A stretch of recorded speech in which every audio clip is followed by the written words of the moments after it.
Saudara Anda menyaksikan Kompas Bisnis bersama saya Putri Oktaviani. Laju kemiskinan nasional boleh saja turun seperti yang dibanggakan Presiden Prabowo Subianto. Tetapi ada alarm bahaya lain saudara, yaitu jumlah penduduk miskin di kota pecah. PHK, jumlah setengah pengangguran sampai pengangguran laki-laki. Jadi biang angka kemiskinan di kota naik.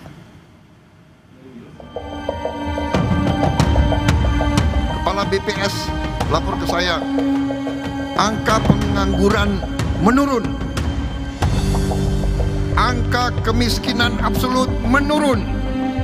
Ini BPS yang bicara. Awas Pak Presiden, jumlah penduduk miskin di kota mulai mengkhawatirkan. Meskipun secara nasional angka penduduk miskin Indonesia melanjutkan tren turun. Pak Presiden Prabowo harus melihat data berikut. Mari Kompas Bisnis urai satu persatu. Badan Pusat Statistik bilang jumlah penduduk miskin per Maret 2025 adalah 23,85 juta jiwa atau punya rasio 8,47%. Terendah sejarah, turun tipis 0,1 persen poin dari September 2024. Pak Presiden, versi BPS ini juga jauh di bawah paparan Bank Dunia pada Juni 2025 yang bilang jumlah penduduk miskin di Indonesia mencapai 194,4 juta jiwa atau 68,2% penduduk Indonesia dalam kategori miskin. Pak Presiden Prabowo, Bapak boleh lega angka kemiskinan nasional turun. Namun Pak, dengarkan, ada alarm bahaya yang menyala. Jumlah penduduk miskin perkotaan justru naik. Angkanya September di 11,05 juta jiwa atau 6,6%, jadi 11,27 juta jiwa alias 6,7% di Februari 2025. Data ini tidak sepenuhnya Kompas Bisnis paparkan untuk Pak Presiden, tetapi juga bagi gubernur di seluruh Indonesia. Angka yang kami dapat dari BPS sangat miris, bahwa bekerja dari pagi sampai malam di kota tak lagi mensejahterakan. Kemiskinan di kota naik karena warga setengah menganggur meledak sampai 460.000 orang. Pengangguran laki-laki di kota juga naik jadi 6,06%.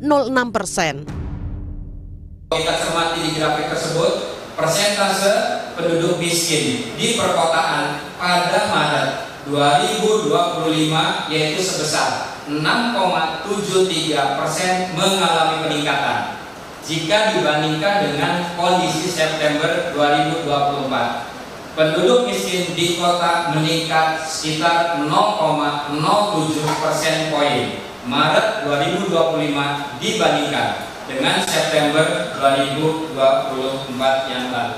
Nah, yang menariknya, jika kita lihat berdasarkan wilayahnya, indeks kedalaman kemiskinan pada Maret 2025 di perkotaan mengalami peningkatan.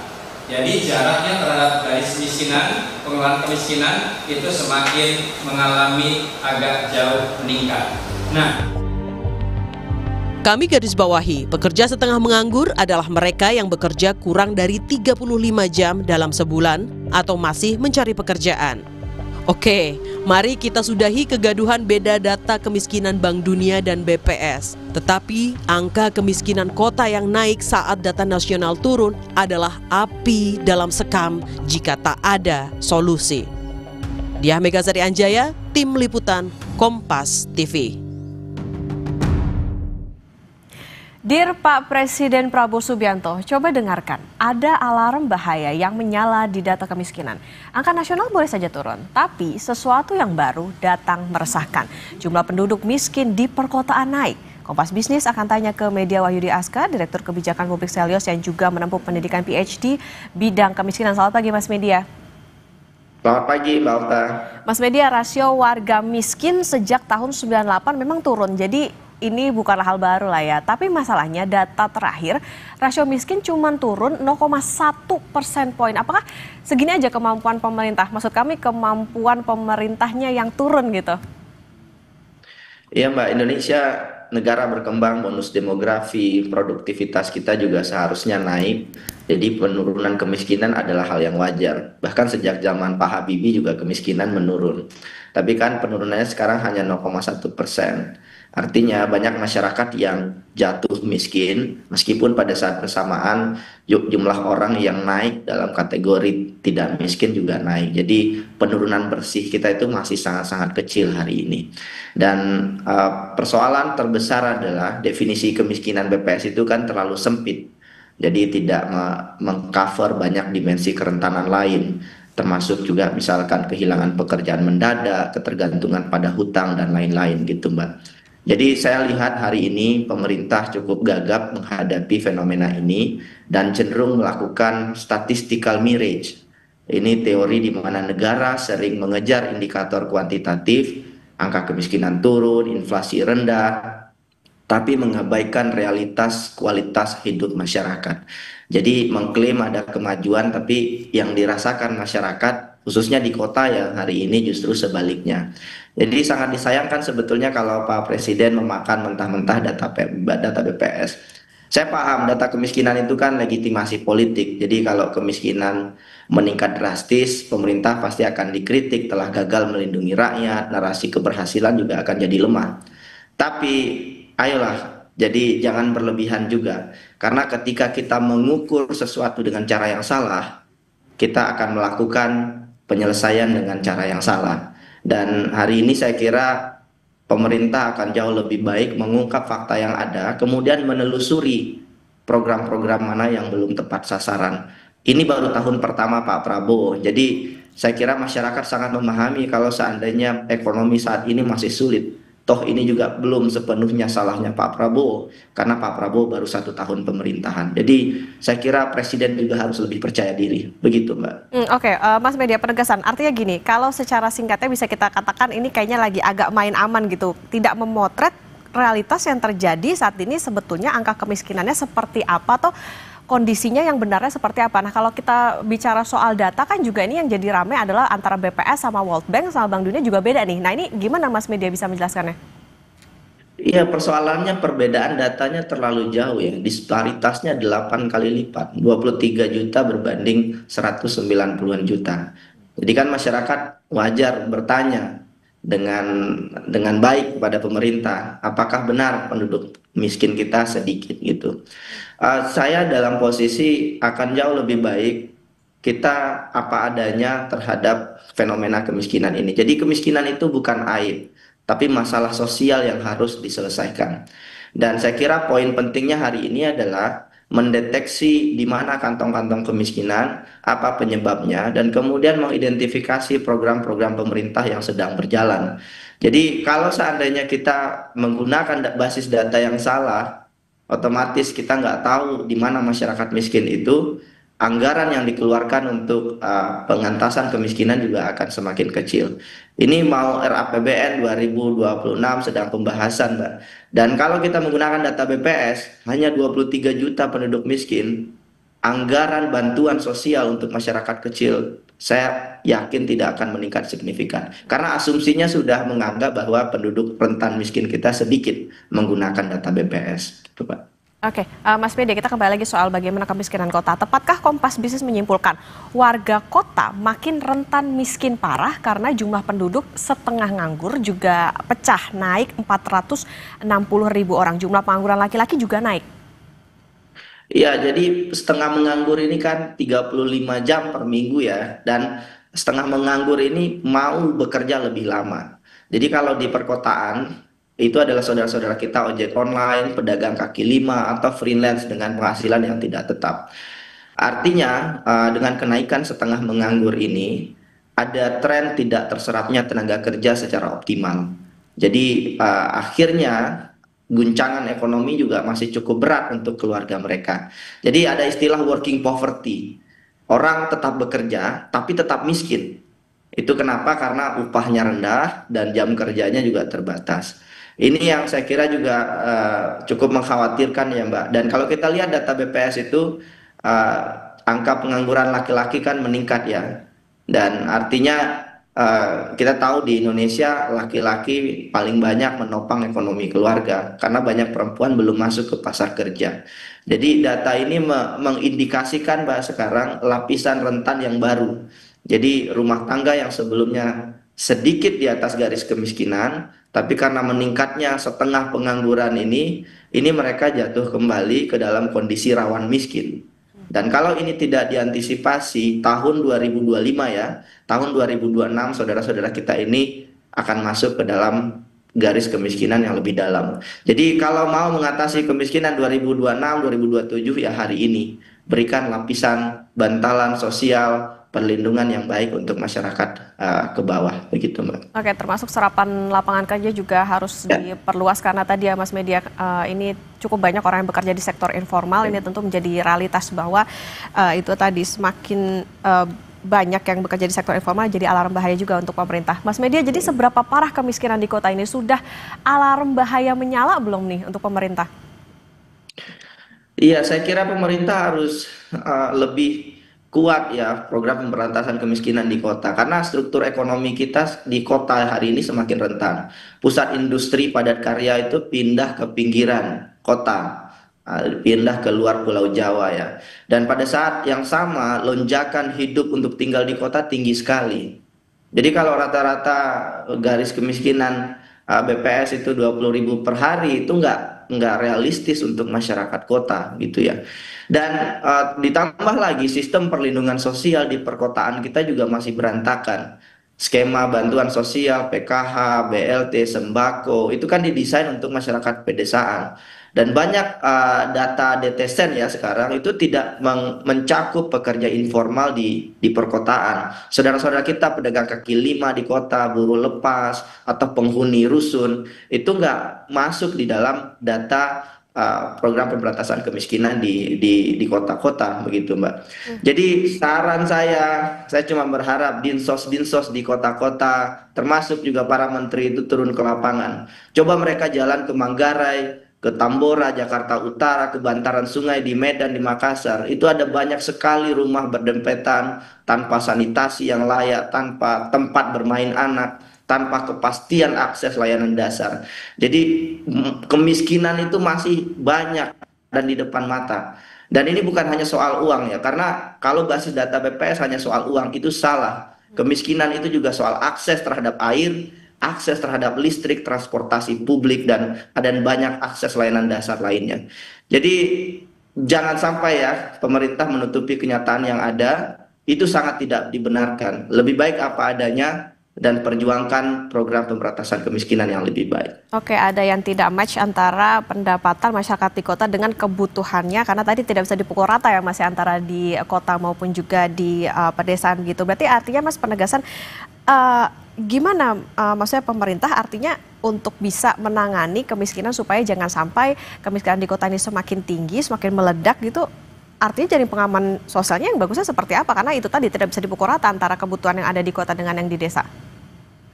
Iya, kemiskinan di kota itu unik karena faktor migrasi juga ya. Jadi kegagalan pembangunan yang ada di desa juga berimplikasi pada meningkatnya kemiskinan di perkotaan. Itu yang pertama. Jadi harus link ya. Jadi pemerintah juga harus mengatasi kemiskinan yang ada di desa. Pada saat yang bersamaan, penduduk di miskin di kota ini kan problem terbesarnya selain akses layanan dasar adalah meningkatnya biaya hidup yang terus meningkat secara signifikan ya, bahkan lebih tinggi dari peningkatan upah mereka. Nah, di sini saya kira ruang pemerintah untuk melakukan intervensi. Jadi melakukan upaya untuk mengurangi biaya hidup masyarakat, melakukan intervensi subsidi terhadap transportasi publik, subsidi terhadap pendidikan, subsidi terhadap satu lagi perumahan yang ada di kota. Ini seharusnya bisa dilakukan oleh pemerintah lebih baik. Bekerja sama dengan pemerintah provinsi ya, tidak hanya pemerintah pusat. Di luar itu ada banyak sekali Mbak intervensi, tetapi lagi-lagi soal upah ya di kota. Jadi upah yang layak ini masih tidak baik kondisinya di Indonesia. Bahkan pasca Undang-Undang Ciptaker, masyarakat yang paling terdampak akibat Undang-Undang Ciptaker itu adalah pekerja formal yang ada di perkotaan. Kenapa? Karena banyak penduduk rentan itu bergeser dari pekerja tetap menjadi pekerja tidak tetap outsourcing. Jadi upah lagi-lagi jadi masalah. Dan sama satu lagi, lonjakan pekerja informal di kota. Ojek, kurir, reseller, mereka posisinya ada di kota sekarang. Dan intervensi untuk mereka sangat tidak maksimal karena sebagian besar saudara-saudara kita itu tidak masuk dalam data penduduk miskin di Indonesia. Jadi mereka tidak menerima bansos dan bantuan dari pemerintah, gitu Mbak. Oke, itu catatan. Jadi harus disisir kembali. Dan ini pemerintah yang harusnya berpikir untuk itu ya. Oke. Kita memilih pejabat agar mereka bisa mikir, Mbak. Tentunya agar Untuk bantuan-bantuan dari pemerintah bisa tepat sasaran. Mas Media, kita lanjutkan kembali nanti usai jeda dan saudara tetap bersama kami di Kompas Bisnis. Kompas Bisnis masih menemani Anda saudara dan kita akan lanjutkan perbincangan bersama dengan Direktur Kebijakan Publik Selyos Media Wahyudi Askar. Mas Media, kita lanjutkan kembali. Tadi sempat disinggung soal bagaimana solusi, soal bagaimana intervensi dari pemerintah. Apa sebetulnya yang paling mendesak bagi penduduk kota khususnya? Rasanya kalau tadi sempat disinggung soal bansos, harus subsidi yang tepat sasaran, tapi langkah konkret tentu saja balik lagi soal pekerjaan. Tapi di satu sisi aroma judi online ini juga menyeruak di tengah angka kemiskinan ini. Apa solusinya Mas Media? Ya, bansos itu kan seperti plester luka saja ya.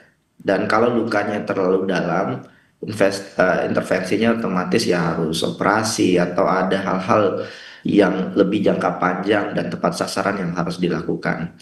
Dan saya sepakat sekali bahwa yang paling dibutuhkan hari ini adalah lapangan kerja. 19 juta lapangan kerja seperti janjinya Pak Gibran ya. Dan sekarang gimana caranya yang nganggur itu bisa kerja? Cuman masalahnya lagi-lagi ya di kota, kerja penuh waktu pun juga nggak bisa menyelamatkan dari kemiskinan. Median gaji buruh kita itu 2,5 juta, Mbak. Sedangkan batas kemiskinan keluarga itu 2,8. Jadi kalau bergantung dari satu pencari nafkah saja, itu setengah buruh di Indonesia itu miskin. Jadi memang kemiskinan di kota ini sangat-sangat mengkhawatirkan hari ini tapi saya masih berharap solusi yang dilahirkan pemerintah juga tepat sasaran. Upah minimum itu harus berdasarkan living cost di kota dan ini harus direformasi termasuk undang-undang ketenagakerjaan. Perlu perlindungan pekerja informal terutama gig workers gitu ya, dan pada prinsipnya mengendalikan biaya hidup di kota. Dan pemerintah itu kan sifatnya intervensi secara kelembagaan ya, mengurangi kemungkinan terjadinya kemiskinan struktural. Jadi dalam konteks judi online, Mbak, karena tadi dikaitkan dengan judi online, pemerintah sebetulnya punya ruang ya untuk menghentikan kemiskinan ini agar masyarakat tidak semakin rentan lewat tangan-tangan negara. Jadi soal judi online ini jangan kemudian dilempar ke masyarakat bahwa ini adalah soal behavior, soal perilaku masyarakat yang pemalas, tidak mau berjuang. Saya kira itu sangat tidak bijak juga. Meskipun itu mungkin menjadi salah satu alasan ya, tetapi sebagai entitas negara, negara harus menjamin bahwa perlindungan terhadap ekonomi masyarakat itu terjadi. Dalam konteks judi online, negara harusnya mengawasi dengan lebih baik. Saya ingin sampaikan hal sederhana, Mbak, bahwa mengawasi judi online itu tidak serumit yang dibayangkan. Masih negara punya tangannya, negara punya polisi, negara punya sistem, bahkan sistem pengawasan teknologi hari ini jauh lebih canggih daripada beberapa tahun sebelumnya. Jadi sangat aneh kalau seandainya pemerintah tidak bisa mengawasi judi online ini. Jadi untuk judi online ini problemnya lebih di pengawasan. Memang benar pada saat bersamaan pendampingan harus dilakukan kepada masyarakat, PKH, pendamping PKH, dan pendamping program-program pemerintah itu perlu lebih dioptimalkan. Tapi lagi-lagi, kalau pengawasannya buruk, mau didampingi seperti apapun, judol tetap akan meningkat signifikan. Dan data-data terakhir sangat mengkhawatirkan ya Mbak, transaksi perputaran uangnya mencapai ya ratusan triliun ya, dan ini sangat-sangat mengkhawatirkan. Bahkan di beberapa daerah memang saya lihat trennya ketika masyarakat menerima bansos terjadi peningkatan aktivitas judi online, dan ini harus dicari jalan keluarnya oleh pemerintah, dan ini tidak bisa hanya lewat pendampingan tapi lewat pengawasan dan penegakan hukum. Oke, pendampingan dan juga pengawasan dari pemerintah karena lagi-lagi bansos ini kayaknya jadi plester doang dari lukanya ya Mas ya. Oke, Mas Media, gini, masyarakat awam mungkin atau boleh jadi sangat percaya dengan klaimnya pemerintah. Apakah investor ini juga akan percaya window dressing nggak nih datanya? Ya, investor itu kan didampingi konsultan-konsultan hebat ya. lembaga pemeringkat kredit, ya pasti mereka tidak menerima angka begitu saja.